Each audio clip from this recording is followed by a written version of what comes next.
All right, we're back with another special edition for you. We got a special guest. He's a multi-talented singer, songwriter, performer. Please welcome Paulie Z. Hi, Paulie, how are you? thanks for joining us. I see this amazing background going back, forming ZO2 with your brother, Paul, and David. So that's you and David. So you and Yeah, David are the brothers. the Take brothers. take Yeah. us back about your early love for music, coming up playing music, and eventually forming that band. Well, back. I mean, my brother and I mean, there's three of us. Our youngest Brian was never really a musician. We tried to get him into it, it just didn't click. He was into other stuff. But David and I, me being the oldest, David was in the middle.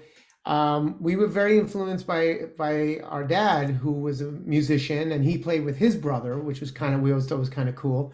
And funny enough, they had a band in the 70s called Z with an Italian drummer named Joe.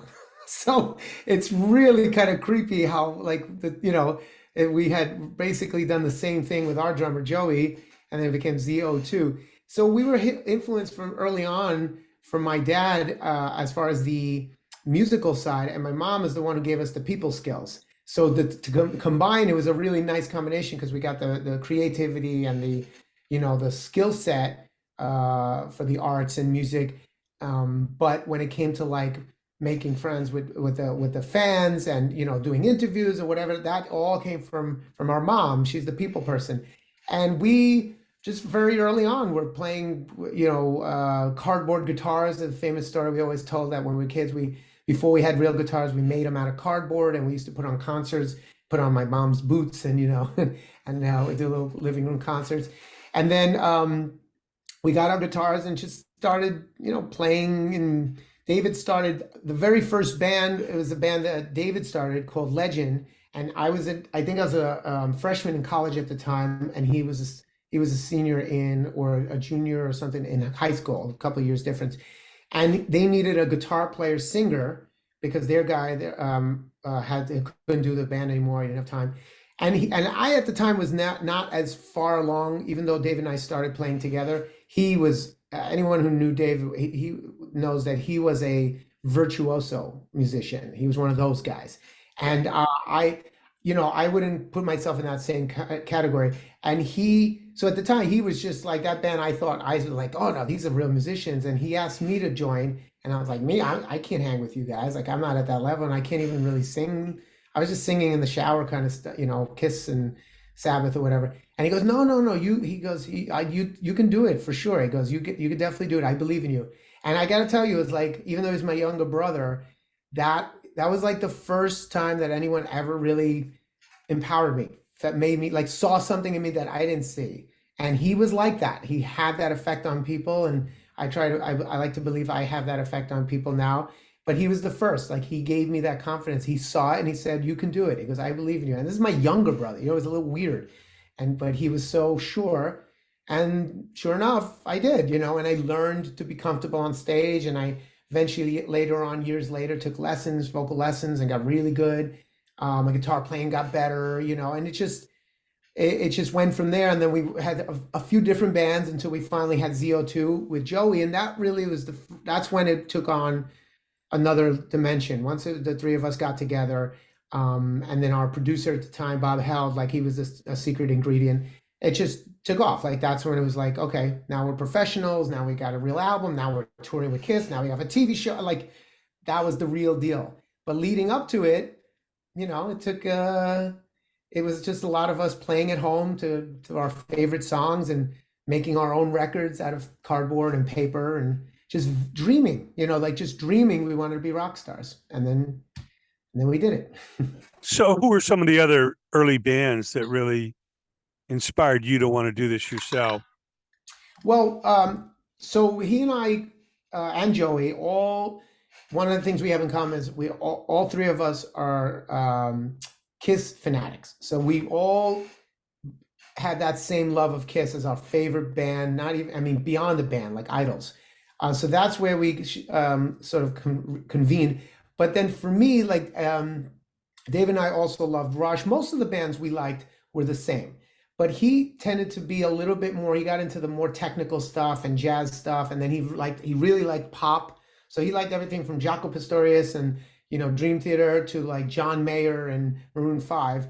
And I was much more of a blues soulful, but so I got to go much more for Paul Rogers and and black artists and soul and gospel, like anything that was soulful. So I had a that's where he didn't really like that kind of stuff. So we split in that sense. And then obviously when we wrote, it came together, which is why I think ZO2 has, what I like about ZO2 is it has that. It has elements from all those different worlds, and you get a little bit of all of it.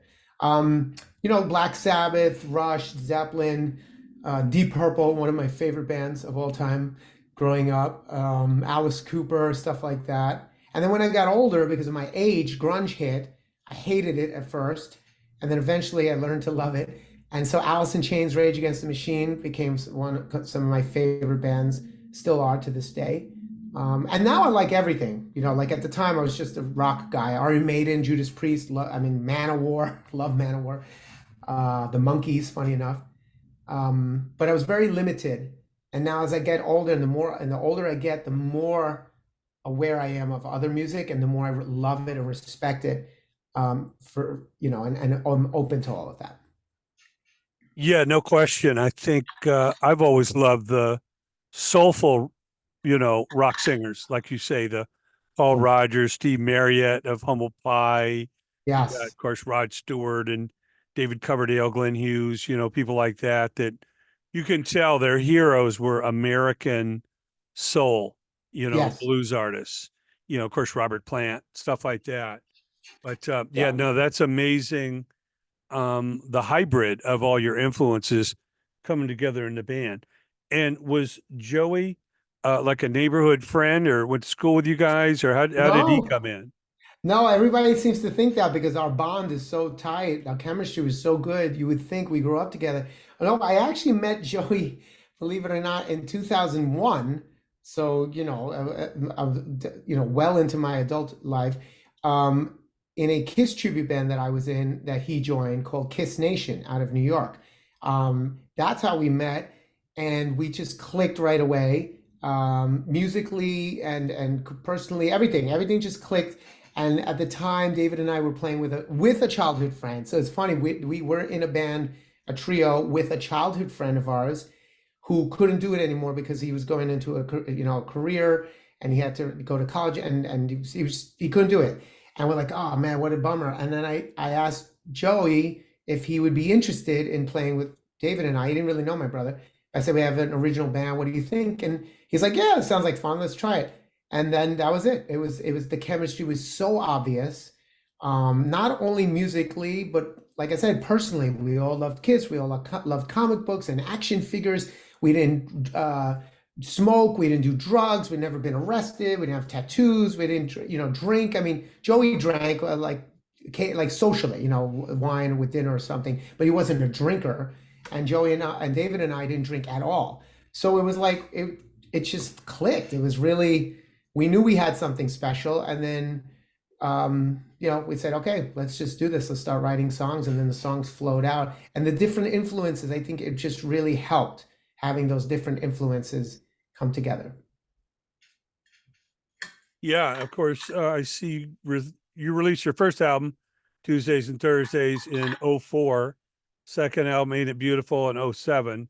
And then your third album, Casino Logic, in Nine, '09. nine, yeah. Tell us about why it's the right time now to come together and put out a new ZO2 album.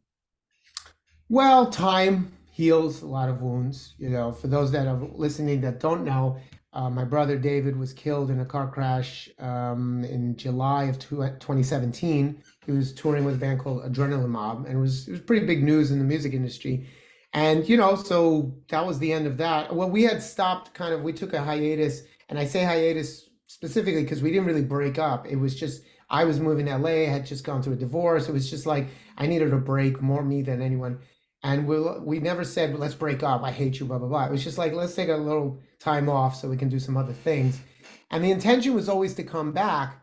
And we had even planned a comeback, and we were talking all about it. And I think we even had a gig booked secretly. Nobody even knew this for March of 2018. We were going to do our comeback show, and then David was taken from us. So I honestly didn't think I would ever play these songs again. Just to be honest with you, I was just like, okay, I'm moving on to other stuff. That it is what it is, and it'll be there for people to listen to. And time, time heals, and you start missing things. You start feeling a little nostalgic.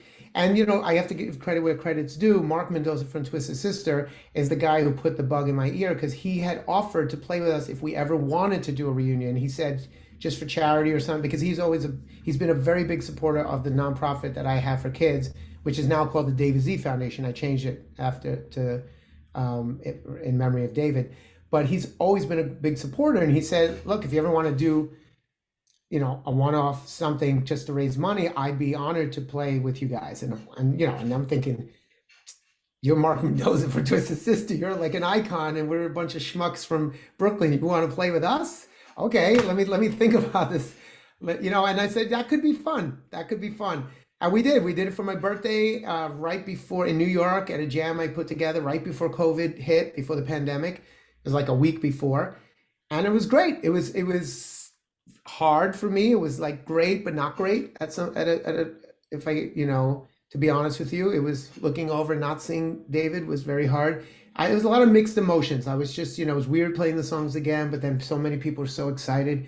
So that opened the door. And I think that's the only reason we're here now is really, because of Mark, offering his services. And then at that point we said, okay, if we want to do this, if we want to keep doing this, I felt it was very important to have a bass player, well, one who was not like a legendary rock icon, who's basically going to overshadow everything else we've done. I mean, it's like, it's like putting Paul McCartney in your band, and it's basically Paul McCartney and a couple of knuckleheads, right?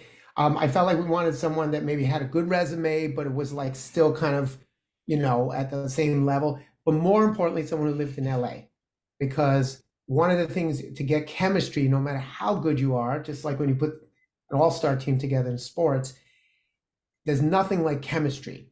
And chemistry comes from playing together a lot.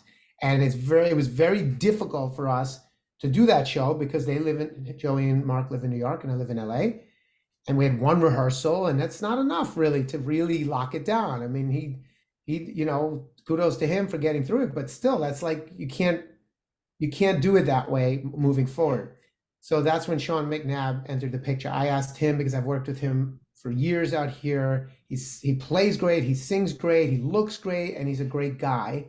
And he lives 10 minutes from my house. So we put in a lot of hours. And I think that's why you see what you see if you come to a ZO2 show and people are saying like, wow, the magic is there. It's not just by accident. That's a lot of hours of him coming to me or me going to him and literally pulling apart those songs. That's beautiful. Yeah, I've known Sean for a long time. Excellent choice.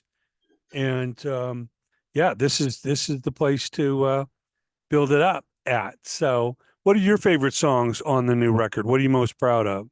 Well, it's weird, because when you say new record, I think a lot of people get the wrong impression, because it's an anthology. So it's not like, I don't want people to think that they're going to get a whole bunch of new songs. It's an anthology. It's a retrospective of our career, with a couple of, even the new songs are technically not new, like Begin Again and Live Today, which are the quote unquote new songs, are songs we had before we took the hiatus, and we even played live a few times, but we never released and we never quite finished.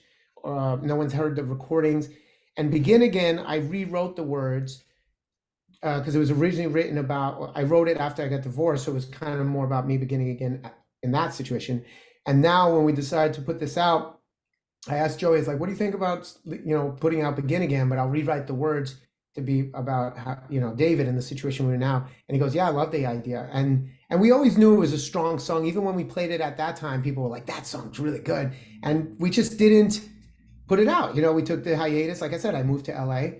So I have to say, like, Begin Again. I mean, I know it seems weird because it's the new song, but I think that's my favorite on the anthology, because it's just, if you listen to the lyrics and you listen to the way I sang it, you'll understand. Like you'll feel it's very, very. It captures the true emotion of what we're feeling and where we're at, because it's hard to start over, especially when something tragic has happened. It's not easy. It takes a lot of courage. It takes a lot of support. And I feel like when I hear that song, it's not only do I like how it sounds sonically, and I like how everyone played on it. I'm proud of my solo and the harmonies and the melody, the chorus. Like it's all musically. I think it's great, but beyond that, I hear it and then I feel the feeling I want to feel, which is that empowering feeling, that I think a great song should give you. All the other songs I love too. Obviously, that's why we put them on there. I'm proud of all of them, but maybe because it's new, maybe because it's just a different emotion. But I really, really, every time I play it in my car or whatever, I can't stop listening to it, and I'm hooked on it.